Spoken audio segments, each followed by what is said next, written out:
dementia and has a unique lived experience as a carer for his father, Bob, who passed away last week from Alzheimer's disease.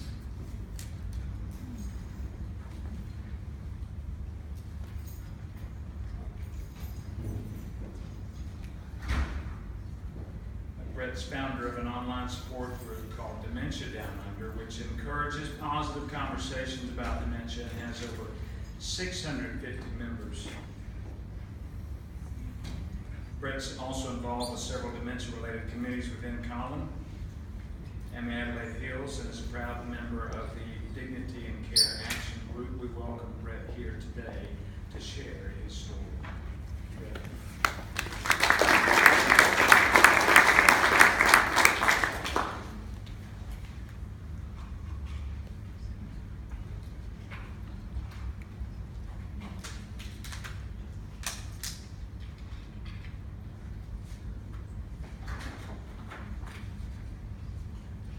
Thank you, Patrick.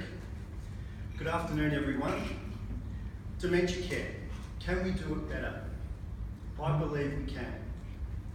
But before we talk about how, I want to firstly thank you for attending this workshop today and for genuinely caring for older people, and especially those with dementia. My objective today is to share with you my dad's extreme battle with Alzheimer's disease, plus challenge traditional care models, and talk about new methods we can adopt to look after people with dementia in an acute setting.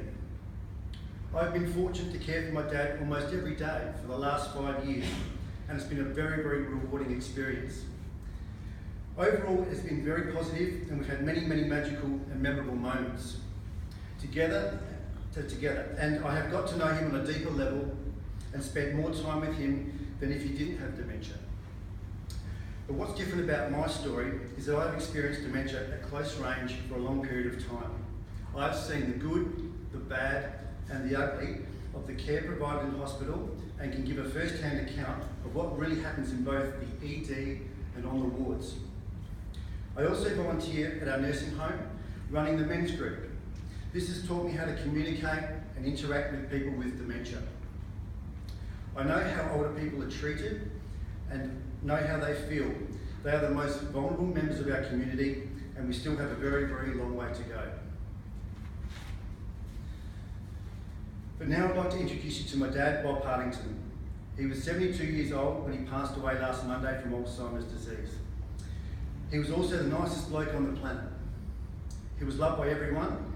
He didn't drink, smoke, or swear, and never argued with my mum in over 50 years of marriage. I don't think there are many couples that can say that. But dementia doesn't discriminate, and brought out a side of Dad that we never thought existed. Dementia can happen to anyone at any time and at any age. It could even happen to you. Dad spent 104 days in the RAR via 3 traumatic admissions through the ED. He spent 29 days in Ward 18 in the REPAP and nearly 3 years in a nursing home. He also has received over 20 Code Blacks.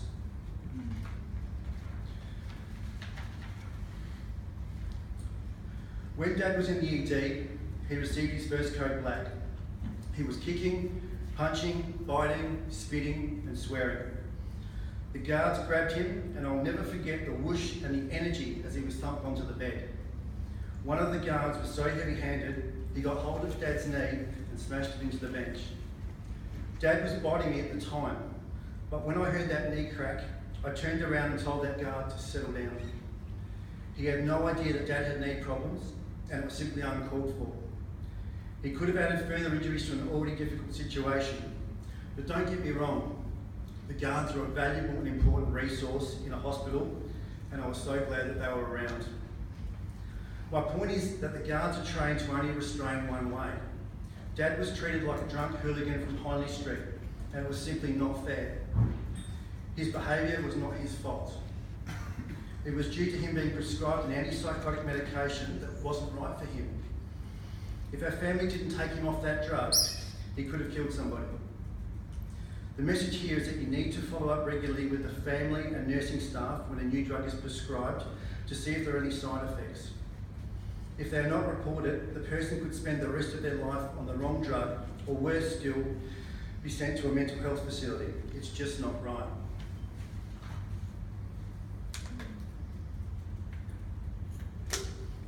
Dad had bruises all over his body, but as you know, bruises will go away, but the mental scarring and emotional impact won't.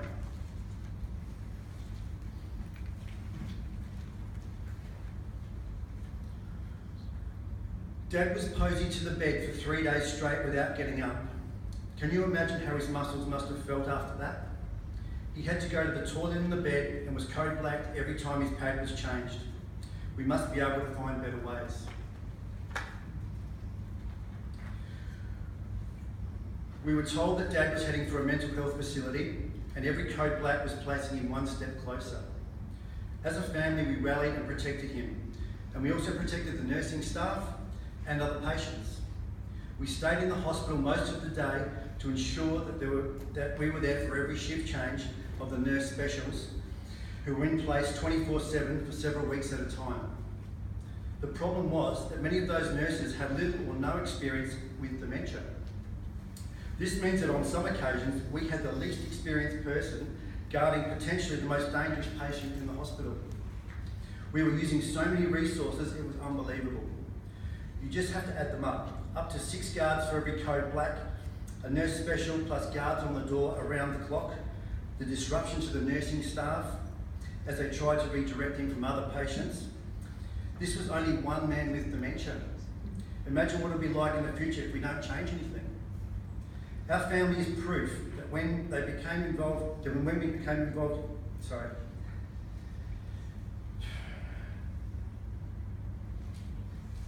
Our family is proof that when families become involved in a positive manner, that people with dementia can be returned to their aged care facilities or even their personal homes so they can live out their life on their terms.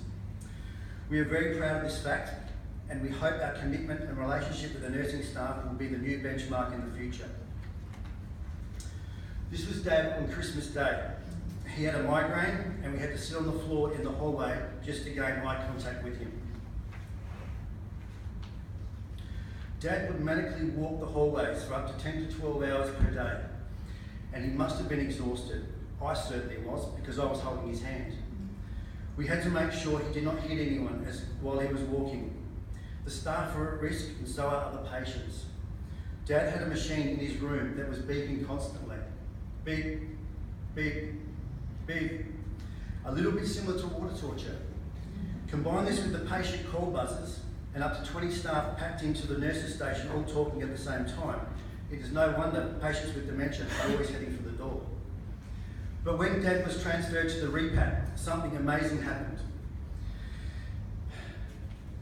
In Ward 18, it looked a bit like a prison to us. It had practically nothing in it. A few couches, some tables, a garden, and plenty of silence. I then witnessed something that I would not have believed had I not seen it with my own eyes. Dad walked over to a couch and he sat down. He never manically walked again. So what was the difference? It was on the same medication, it was the environment. So as you can tell, I've learned many things about dementia care, but what stood out to me the most was dementia is different. Why? Because people with dementia can't tell you how they are feeling. They can't tell you when they're in pain. We need to adapt to them and not the other way around. We need to get into their world and see life through their eyes. We need to read their body language and give them really obvious cues. If you want the person with dementia to get back into bed, show them, use your hands. They're not being disruptive on purpose. They no longer understand what we're saying. I've learned so much from fantastic doctors like Dr. Faisal Ibrahim and Dr. Mandy Callery. I personally have no medical background whatsoever, but there is one thing I've noticed in the sector. You people certainly love your acronyms. Today I learnt about Callan, Nallan and Sallan. And I almost need to carry around a dictionary to work out all the acronyms. However, I believe with dementia we need to simplify things. So today I wanted to share with you a new acronym that I invented myself. It is probably the shortest acronym in the world, and it only has 2 letters. So hopefully you will remember it. The acronym is ED. So what do you think ED may stand for? It was probably high on your agenda when you were medical students. but now it might be down the order. Empathy and dignity. Empathy and dignity. In my opinion, this is the fundamental aspect of caring that we need to get back on the agenda. I often hear about the lack of funding, the lack of resources, but we really need to get back to basics and do the little things that matter. Empathy. How can we care for people if we don't know how they feel? Can you imagine what it feels like to be held down by 6 security guards for over an hour? Maybe doing this for 5 minutes during training will give some valuable insight. Role plays, so important. Going through scenarios that may happen on the wards. Maybe let the nursing staff spend a day in a nursing home. They will be better for the experience. Dignity. Everyone deserves to receive dignity. It really matters. Simply covering up genital areas when washing people may stop some agitation. My dad had 4 nurses in the bathroom when he was having a shower. How would you feel being stripped completely naked in the same situation? And more importantly, what does 4 people in a small room look like to a person with dementia? Another code black. We have an ageing population and our hospitals are going to be filled with older people, so many will have dementia. Our healthcare planners need to take this into account and be ahead of the game. In last week's paper, Code Black crisis patients go crook. 6,245 Code Blacks in 2016-17, 1,480 more than the last year. Thus scary numbers indeed. We have a shiny new hospital being built, the most expensive hospital in the world. It has single rooms for everyone, robots running around everywhere, and a hotel-like decor. But you know what? None of these things help with dementia, unless there is a care model to match.